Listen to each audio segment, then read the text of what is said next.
3 habitudes pour prévenir la plagiocéphalie, la tête plate. Aujourd'hui, je vais vous montrer 3 habitudes que vous devez prendre avec votre bébé si vous voulez pas qu'il s'aplatisse la tête. Aujourd'hui, l'aplatissement de la tête, c'est entre 20 et 30% des bébés à 2 mois. Donc c'est quelque chose qui va toucher énormément d'enfants. On connaît les facteurs de risque. On sait que vous allez avoir plus de risques d'avoir un bébé qui se déforme la tête si vous avez un garçon. C'est 7 garçons pour une fille. Donc vraiment surveillez, si vous avez des petits garçons, de bien surveiller leur tête. On sait que c'est beaucoup plus les jumeaux parce qu'ils ont eu moins de place in utero. On sait aussi que tout ce qui est accouchement difficile, ventouse, forceps, tout ce qui va augmenter les contraintes sur la tête du bébé va augmenter les risques d'aplatissement de la tête. Mais ensuite, une fois qu'ils sont sortis, on a encore plein de choses qui vont faire qu'ils vont s'aplatir ou non. Ce qu'il faut comprendre, c'est que si on a un hyperappui en permanence sur la tête, et bien comme l'os il est encore malléable, on va avoir un risque que le bébé se déforme. Donc ce qu'on veut, c'est alterner les positions et les appuis au niveau de la tête. Donc la première chose que vous allez pouvoir faire avec votre bébé, c'est de lui tourner la tête à droite et à gauche. On peut le faire avec un jouet pour l'encourager à tourner la tête à droite et à gauche, mais on peut aussi simplement lui tourner la tête à droite et à gauche.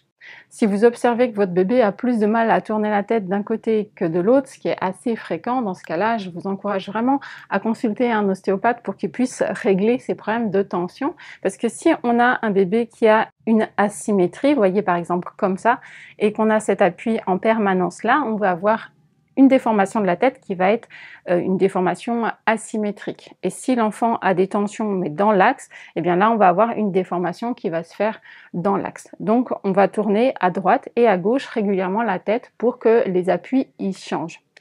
Ensuite, la deuxième chose que vous allez pouvoir faire pour éviter les plagiocéphalies, c'est alterner les positions du bébé.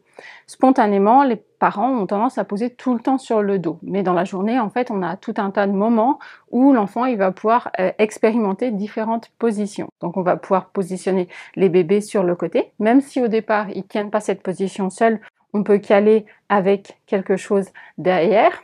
Et du coup, on va avoir un appui, vous voyez, différent au niveau de la tête. On va pouvoir également proposer du plat-ventre. Alors, sur les coudes. Alors là, mon poupon, il veut pas trop, mais vous verrez qu'avec les bébés, ça marche mieux.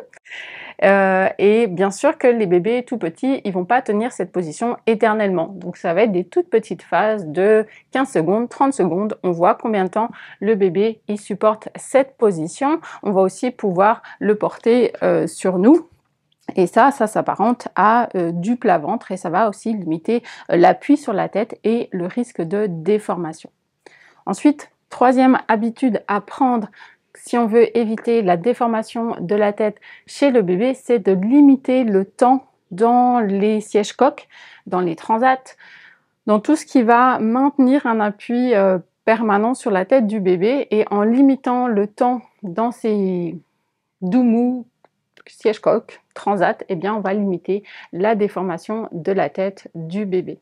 Si vous souhaitez aller plus loin et découvrir les exercices qui sont essentiels pour préparer un bon développement moteur chez le bébé, vous avez une vidéo gratuite que vous pouvez télécharger juste en dessous. Si vous êtes professionnel et vous souhaitez accompagner des bébés dans votre pratique, vous pouvez télécharger un webinaire gratuit sur les réflexes archaïques destinés aux professionnels. Je vous remercie d'avoir suivi cette vidéo.